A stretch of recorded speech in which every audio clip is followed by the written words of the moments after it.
बिस्मिल्लाहिर्रहमानिर्रहीम। अस्सलामुअलैकुम। आज की वीडियो में आपके साथ कुछ यूज़फुल टिप्स शेयर करूंगी। डेली रूटीन के कामों को आसान बनाने के लिए ये टिप्स आपके लिए बहुत ज़्यादा हेल्पफुल रहेंगी। हम अपने बच्चों को स्कूल के लिए जो लंच बॉक्स देते हैं, अक्सर क्या होता है कि उसमें फूड की स्मेल सी आ जाती है। तो आप क्या कीजिए, आप लंच बॉक्स में थोड़ा सा पानी डाल दीजिए और आप डाल दीजिए उसमें तकरीबन 1 से 2 टेबलस्पून आप सिरका ऐड कर दीजिए। अब लंच बॉक्स को बंद करके आप 1 से 2 घंटे के लिए छोड़ दीजिए। उसके बाद आप डिश वॉश से लंच बॉक्स को वॉश कर लीजिए। जितनी भी स्मेल होगी लंच बॉक्स में से बिल्कुल गायब हो जाएगी। अक्सर क्या होता है, हमारे जो बैग्स होते हैं या जो हमारे स्कूल के बच्चों के बैग्स होते हैं, उनके ये जो जिप रनर्स होते हैं ये टाइट हो जाते हैं, खुलने बंद करने में बहुत मुश्किल होती है। तो आप क्या कीजिए, आप साबुन ले लीजिए और इस तरह से आप साबुन इन रनर्स पर लगा दीजिए। आप जिप पर इस तरह से साबुन लगा देंगे तो ये खोलने बंद करने में बहुत ईजी हो जाएंगे। देखिए इस तरह से मैंने साबुन लगा दिया है। अब आप इसको जब बंद करेंगे तो बहुत आसानी से ये बैग्स आपके बंद हो जाएंगे। जब भी हम टेप यूज़ करते हैं तो होता क्या है कि इनके जो एंड्स होते हैं ये गुम जाते हैं और एंड्स को ढूंढने में हमें बहुत मुश्किल होती है। तो आप क्या कीजिए, आप ले लीजिए हेयर पिन और इस तरह से टेप के एंड पे आप हेयर पिन लगा दीजिए। अब जब भी आपको टेप यूज़ करना होगा, टेप का एंड आपको बहुत ईजीली मिल जाएगा।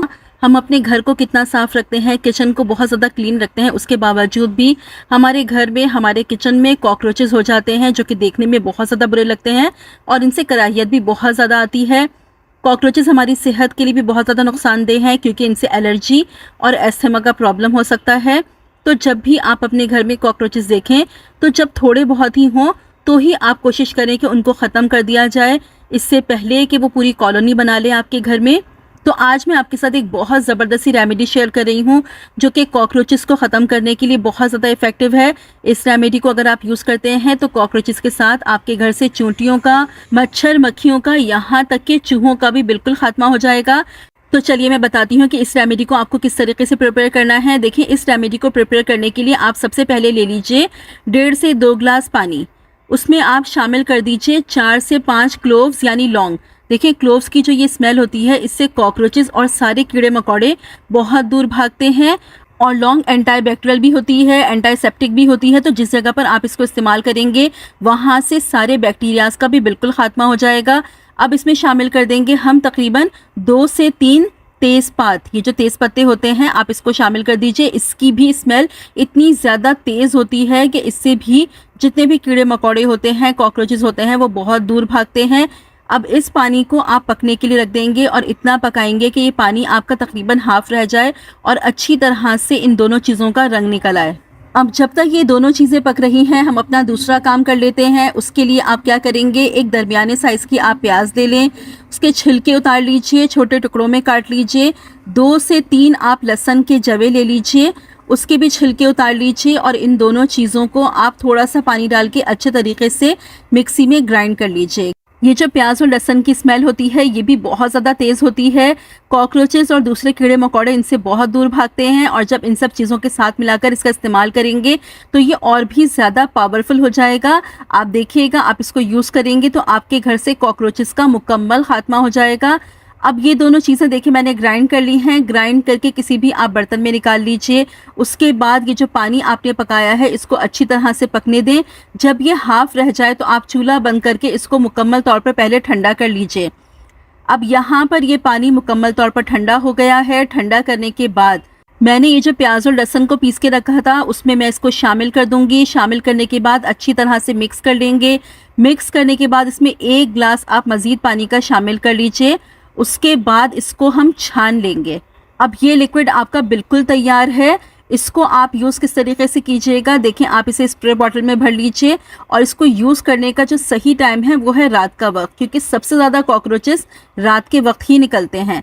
तो रात को जब आप अपना बिल्कुल किचन साफ़ कर लें, बर्तन वगैरह धो के समेट लें, अपने किचन को क्लीन करने के बाद फिर आप इस स्प्रे का इस्तेमाल करें। अपने चूल्हे पर लाजमी आप इसका इस्तेमाल करें क्योंकि चूल्हे पर भी कॉकरोचेस बहुत ज़्यादा आते हैं। कितना भी हम चूल्हे को साफ़ कर लें लेकिन कॉकरोचेस आते ज़रूर हैं अपने किचन की स्लेब पर। और ख़ासकर जो आपके किचन की नालियाँ हैं उनमें, सारी ड्रेन्स में आप लाजमी इसका अच्छी तरह से स्प्रे कर दीजिए। घर की और भी जगहें जहाँ पर कॉकरोचेस मौजूद होते हैं वहाँ पर इसका स्प्रे कर दीजिए और फिर इसको इसी तरीके से आप छोड़ दीजिए। इसकी स्मेल इतनी ज़्यादा तेज़ है कि जितने भी कॉकरोचेस होंगे वो आपके आहिस्ता आहिस्ता गायब होना शुरू हो जाएंगे। रेगुलर आप इसका इस्तेमाल कीजिए। देखें, अगर आपके घर में कॉकरोचेस बहुत ज़्यादा हैं तो कम से कम 1 हफ्ते आप रोज़ाना इसका इस्तेमाल करें, तो आपके घर में जो भी कॉकरोचेस हैं वो आहिस्ता आहिस्ता बिल्कुल ख़त्म हो जाएंगे। जब आपके घर से कॉकरोचेस ख़त्म होने लगें तो कम से कम वीक में 2 से 3 बार आप इसका इस्तेमाल ज़रूर करें। घर की खिड़कियों के आसपास भी इस स्प्रे का आप इस्तेमाल कर लेंगे तो मच्छर मक्खियाँ आपके घर में बिल्कुल नहीं आएंगे। इसकी स्मेल इतनी ज़्यादा तेज़ होती है कि मच्छर मक्खियाँ भी इसकी स्मेल से दूर भागेंगी, और जिन जगहों से चूहे आते हैं उस जगह पर भी इस स्प्रे का आप इस्तेमाल कर लीजिए, तो इसकी स्मेल से चूहे भी आपके घर में बिल्कुल दाखिल नहीं होंगे। इस रेमेडी को आप ज़रूर यूज़ करके देखिएगा। अगर आपके घर में ये प्रॉब्लम है तो बिलीव मी, इतनी स्ट्रॉन्ग ये रेमेडी है कि ये प्रॉब्लम आपका बिल्कुल सॉल्व हो जाएगा। गर्दन, हाथ पैरों की सफाई के लिए, बाकी बॉडी पार्ट्स की सफाई के लिए आज एक बहुत ही ज़बरदस्त सी रेमेडी शेयर कर रही हूँ। ये रेमेडी ना सिर्फ सारी गंदगी को साफ़ करेगी, कलर को फेयर करेगी, साथ ही ये एंटी एजिंग भी है, यानी जो फाइन लाइंस होंगी, रिंकल्स होंगी, वो भी आपकी आहिस्ता आहिस्ता रिमूव होना शुरू हो जाएंगी। तो चलिए रेमेडी बताती हूँ कि आपको किस तरीके से प्रिपेयर करनी है। रेमेडी बनाने के लिए सबसे पहले लेनी है आपको 1 टेबल स्पून चीनी। देखिए, चीनी हमारी स्किन के लिए बहुत ज़्यादा बेनिफिशियल होती है, एंटी एजिंग होती है, ज़बरदस्त एक्सफोलिएटर है हमारी स्किन के लिए। इसमें मौजूद होता है अल्फा ग्लाइकोलिक एसिड जो डीप हाइड्रेशन प्रोवाइड करता है हमारी स्किन को। चीनी में बहुत सारे विटामिन्स और एसेंशियल ऑयल्स मौजूद होते हैं जो हमारी स्किन को एजिंग से भी बचाते हैं। जो ड्राई और फ्लेकी सी स्किन हो जाती है, खुरदुरी हो जाती है, उसको भी ठीक करने के लिए चीनी बहुत ज़्यादा फ़ायदेमंद है। तो यहाँ पर 1 टेबल स्पून आप चीनी का ले लीजिए। अब इसमें दूसरी चीज़ शामिल करेंगे और वो है टूथपेस्ट। जब भी गर्दन की सफाई की बात हो या हाथ पैरों की सफाई की बात हो, टूथपेस्ट को ज़रूर यूज़ किया जाता है, क्योंकि टूथपेस्ट एक ज़बरदस्त क्लीनिंग देता है हमारी स्किन को। जो भी टूथपेस्ट आपके पास मौजूद है उसका आप ½ टीस्पून यहाँ पर ले लीजिए। डीप क्लीनिंग करता है हमारी स्किन को साफ़ करने के लिए बहुत ज़्यादा इफेक्टिव है ये रेमेडी। हाथ पैरों की सफाई के लिए, गर्दन की सफाई के लिए है, फेस पर बिल्कुल भी इस्तेमाल नहीं करनी है। तो टूथपेस्ट लेने के बाद आप इसमें शामिल कर दीजिए थोड़ा सा शैम्पू, तकरीबन 1 टेबल स्पून के करीब शैम्पू आप इसमें शामिल कर दीजिए। जिस ब्रांड का भी शैम्पू आपके पास मौजूद हो वो यहाँ पर आप शामिल कर दीजिए। शैम्पू भी स्किन के लिए बहुत ज़्यादा इफेक्टिव होता है, डीप क्लीन करता है स्किन को, जितनी भी मैल कुचैल गंदगी होती है उसको साफ कर देता है। शैम्पू शामिल करने के बाद ½ टीस्पून आप इसमें फिटकरी का पाउडर शामिल कर दीजिए। अब इसमें शामिल कर लीजिए थोड़ा सा लेमन जूस। अब इन सब चीज़ों को अच्छे तरीके से मिक्स कर लीजिए, बहुत अच्छी तरीके से मिक्स करेंगे ताकि ये चीनी जो हमने ऐड की है ये अच्छी तरह से डिज़ोल्व हो जाए। जब ये सारी चीज़ें मिक्स हो जाएं, चीनी अच्छी तरह से डिज़ोल्व हो जाए, अब यहाँ पर इन सब चीज़ों को मैंने अच्छी तरीके से मिक्स कर लिया है। अब ये बिल्कुल रेडी है अप्लाई करने के लिए। अप्लाई करने से पहले जहाँ पे भी आपको अप्लाई करना है उस जगह को आप अच्छी तरह से वॉश कर लीजिए। जो भी साबुन फेस वॉश यूज़ करते हैं उससे अच्छी तरीके से वॉश कर लीजिए। वॉश करने के बाद आप इस पेस्ट को अप्लाई कर लीजिए। अप्लाई करने के बाद कम से कम 5 मिनट अच्छी तरीके से आप मसाज करेंगे ताकि जितनी भी चीज़ें हैं उनके बेनिफिट्स अच्छी तरह से आपके स्किन में एब्जॉर्ब हो जाएं। जिस तरह से मैं मसाज कर रही हूँ बिल्कुल इसी तरह से अच्छी तरह से आप मसाज करेंगे। मसाज करने के बाद 5 मिनट फिर ये जो लीमू का पीस हमने ऐड किया था आप ये ले लीजिए और इस लीमू से आप 5 मिनट दोबारा मसाज कीजिए। लीमू से मल के जब आप अच्छी तरीके से क्लीनिंग करेंगे तो रिजल्ट और भी ज़्यादा अच्छा आएगा। पहले 5 मिनट आपने हाथों से मसाज कर लिया, फिर 5 मिनट आपने लीमू से मसाज कर लिया, उसके बाद आप इसको छोड़ देंगे कम से कम 15 मिनट के लिए। आप इसको इसी तरीके से लगे रहने देंगे। 15 मिनट के बाद आप इसको वॉश ऑफ कर देंगे सादे पानी से। देखें, अब इसको जब आप वॉश करेंगे तो दोबारा कोई साबुन, कोई फेस वॉश यूज़ नहीं करेंगे, बस खाली सादे पानी से आप इसको वॉश कर देंगे। सादे पानी से वॉश करने के बाद जब स्किन ड्राई हो जाए तो आप चाहें थोड़ा सा एलोवेरा जेल अप्लाई कर लीजिए, कोई मॉइस्चराइजिंग क्रीम अप्लाई कर लीजिए, या आप चाहें तो पेट्रोलियम जेली अप्लाई कर लीजिए, वो भी स्किन के लिए बहुत ज़्यादा फ़ायदेमंद होती है। तो आप ये रेमेडी वीक में कम से कम 2 दफ़ा लाजमी ट्राई करें, तो जितनी भी मैल कुचैल गंदगी होगी वो भी साफ़ हो जाएगी, स्किन का कलर भी साफ़ होगा, साथ ही फाइन लाइन रिंकल्स का प्रॉब्लम भी आपका बिल्कुल सॉल्व हो जाएगा। गर्दन के लिए, हाथ पैरों के लिए, अंडर आर्म्स के लिए, बाकी बॉडी पार्ट्स के लिए ये रेमेडी बहुत ज़्यादा इफेक्टिव है। इसको लाजमी ट्राई करें। अगर आपको अपने बॉडी पार्ट्स का कलर साफ करना है या आपकी स्किन लूज हो रही है, आपको टाइट करनी है अपने स्किन, फाइन लाइन रिंकल्स को रिमूव करना है, तो वीक में 2 बार इस रेमेडी को आप लाजमी यूज करें। आपकी ये सारी प्रॉब्लम्स मुकम्मल तौर पर सॉल्व हो जाएंगी। आज एक बहुत ज़बरदस्त से पत्थर का इस्तेमाल करेंगे अपनी बहुत सारी स्किन की प्रॉब्लम्स को सॉल्व करने के लिए, और ये पत्थर है एलम यानी फिटकरी। ये एक बहुत सस्ता पत्थर है जो पंसार की शॉप से आपको 20-30 रुपए में काफ़ी सारा मिल जाएगा। फिटकरी स्किन पर बहुत सारे तरीक़ों से यूज़ की जाती है। कुछ इस्तेमाल आज मैं आपके साथ शेयर कर रही हूँ।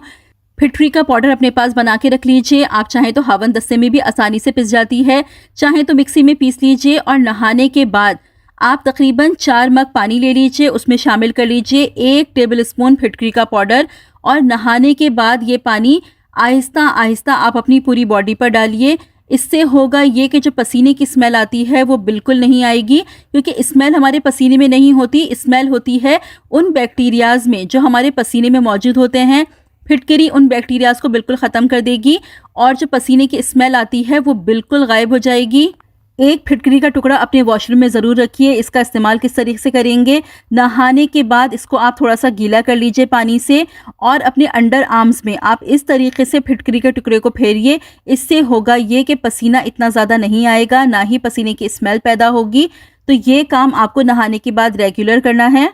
जो हम रोल ऑन यूज़ करते हैं, डिओड्रेंट्स यूज़ करते हैं, ये उसी का काम देगा। अगर आपके जूतों में से स्मेल आती है, आपके मोज़ों में से स्मेल आती है, पसीने की वजह से आपके पैरों में से स्मेल आती है, उसके लिए भी आप फिटकरी का इस्तेमाल कर सकते हैं। आप ले लीजिए फिटकरी का पाउडर, अपने जूतों में आप इस तरह से बस 2-2 चुटकी के करीब फिटकरी का पाउडर डाल दीजिए। फिर बस इस तरीके से पूरे जूतों में आप ये फिटकरी का पाउडर फैला दीजिए। आप देखेंगे जूतों में से जो भी स्मेल आती है वो मुकम्मल तौर पर गायब हो जाएगी। अगर आपके सॉक्स में से भी स्मेल आती है तो आप अपने मोज़ों पर भी थोड़ा सा फिटकरी का पाउडर डाल दीजिए, तो जो आपके मोज़ों में से स्मेल आती है वो भी मुकम्मल तौर पर गायब हो जाएगी। और ये मोज़ों में से और जूतों में से स्मेल आती है पसीने की वजह से, तो उसके लिए आप क्या कीजिए, आप फिटकरी का एक पीस ले लीजिए और उस पर आप रोज़ वाटर या थोड़ा सा पानी छिड़क लीजिए, और अपने पैरों पर इस तरीके से आप फिटकरी को रब करेंगे तो आपके जो पैरों में से स्मेल आती है पसीने की वो आना मुकम्मल तौर पर ख़त्म हो जाएगी। पानी को साफ़ करने के लिए भी फिटकरी का इस्तेमाल किया जाता है। अगर आपके पानी में मिट्टी के ज़र्रात हैं तो आप चाहते हैं उसको सेपरेट करना, तो फिटकरी का एक पीस लेके आप पीने के पानी में डाल दीजिए। आप पानी के टैंक में भी फिटकरी का इस्तेमाल कर सकते हैं। जितनी भी मिट्टी होती है फिटकरी के इस्तेमाल से वो अलग हो जाती है। आजकल गर्मी बहुत ज़्यादा है, तो जितना ज़्यादा हो सके आप पानी का इस्तेमाल करें। ड्रिंक्स का इस्तेमाल करें। ड्रिंक्स का मतलब कोल्ड ड्रिंक्स नहीं है, ड्रिंक्स का मतलब है आप हेल्दी ड्रिंक्स का इस्तेमाल करें। नींबू पानी, पुदीने के ड्रिंक्स, फ्रूट के जूसेस, इस तरह के ड्रिंक्स आप रेगुलर यूज़ करें। और साथ ही अपनी हेल्थ के लिए आप सत्तू का इस्तेमाल ज़रूर करें, खासकर जौ का सत्तू। जौ का सत्तू हेल्थ के लिए भी बहुत ज़्यादा फ़ायदेमंद है। इस गर्मी के मौसम में जौ के सत्तू का रेगुलर इस्तेमाल करें। 1 से 1.5 टेबल स्पून आप जौ का सत्तू ले लीजिए, इसमें शामिल कर लीजिए आप 1 से 1.5 टेबल स्पून शक्कर। आप चाहें तो यहाँ पर चीनी का इस्तेमाल कर सकते हैं, लेकिन ज़्यादा बेहतर है कि आप शक्कर का इस्तेमाल करें। चीनी हमारी हेल्थ के लिए बिल्कुल भी सही नहीं होती। इसमें ठंडा पानी शामिल कर लीजिए, आइस क्यूब्स चाहें वो भी शामिल कर लीजिए, अच्छी तरह से मिक्स कर लीजिए। दिन में 1 दफ़ा लाजमी जौ के सत्तू का इस्तेमाल करें। जौ का सत्तू पीने के बाद पेट काफ़ी देर तक भरा रहता है, तो इससे वेट लॉस करने में भी आपको हेल्प होगी। और वैसे भी जौ हमारी हेल्थ के लिए बहुत ज़्यादा फ़ायदेमंद है। घर में सबको इस्तेमाल कराइए, गर्मी की सीज़न में इसका इस्तेमाल बहुत ज़्यादा फ़ायदेमंद है। आजकल गर्मी बहुत ज़्यादा है, हर बंदा एसी या रूम कूलर्स अफोर्ड नहीं कर सकता। फ़ैन चलाने के बाद भी कमरे गर्म ही रहते हैं। एक बड़ा आसान सा मैं आपको तरीका बता रही हूँ, इसको अगर आप फॉलो करेंगे तो बिलीव मी काफ़ी हद तक आपका कमरा ठंडा हो जाएगा। आपके रूम में जो भी कर्टन लगे हों, आप क्या कीजिए, अपने पर्दों पर दिन में 4 से 5 दफ़ा थोड़ा थोड़ा पानी का स्प्रे कर दीजिए। पानी का स्प्रे कर देंगे, आप यकीन करेंगे आपका कमरा काफ़ी हद तक ठंडा होगा। पर्दे जब थोड़ा थोड़े से गीले रहेंगे और आपका फ़ैन चलता रहेगा, आप देखेंगे कि फ़ैन की हवा काफ़ी हद तक ठंडी हो जाएगी। बाहर से भी जो हवा आएगी वो भी ठंडी हो जाएगी। ये तरीका बहुत ज़्यादा फ़ायदेमंद है। ख़ुद मैं इसको फॉलो करती हूँ, तो यकीन करें बहुत ज़्यादा फ़र्क पड़ता है कमरे में, क्योंकि इस महंगाई के दौर में हर बंदा रूम कूलर्स या एसी अफोर्ड नहीं कर सकता। और गर्मी में दिल चाहता है कि कमरे हमारे ठंडे हो जाएं, लेकिन कुछ समझ नहीं आता कि हम क्या करें। तो आप इस तरीके को फॉलो करके देखें, काफ़ी हद तक आपको फ़र्क महसूस होगा। और बच्चों को दे दीजिए आप स्प्रे बॉटल। बच्चे तो खुशी खुशी इस तरह के काम करते हैं। तो ये सिंपल सी छोटी छोटी सी टिप्स हैं, होप कि आपको पसंद आई होंगी। अगर कोई भी टिप आपको पसंद आई हो तो वीडियो को आप लाइक ज़रूर कर दीजिएगा, फ्रेंड्स में फैमिली में शेयर भी ज़रूर कर दीजिएगा, और अगर चैनल पर पहली बार आए हैं तो सब्सक्राइब कर लीजिए, साथ ही बेल नोटिफिकेशन को ऑन कर लीजिएगा और ऑल पर ज़रूर क्लिक कर लीजिएगा ताकि फ्यूचर में आने वाली तमाम वीडियो की नोटिफिकेशंस आपको मिल सकें। मिलती हूँ फिर अपनी नेक्स्ट वीडियो में, तब तक के लिए मुझे इजाज़त दीजिए। अपनी दुआओं में याद रखिएगा। अल्लाह हाफ़िज़।